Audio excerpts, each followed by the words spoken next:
Namaste and welcome to Manjula's kitchen. Samosas are probably the most popular Indian snack and street food. First I have to make the dough, all-purpose flour, sooji, salt, oil, lemon juice. So add the water slowly. We need to make the stiff dough. Next I will make the filling. So first add the oil, cumin seed, add the green peas, coriander powder, green chilies, salt, red chili powder.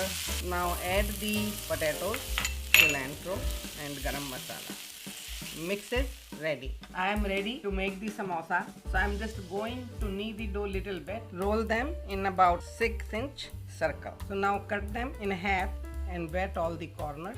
Now take the two sides and make it in the cone. Now here I have maybe 1.5 or 2 spoons of filling. Don't overdo it. Oil should not be very hot. If they cook fast, they are going to be soft and you want them to make crispy.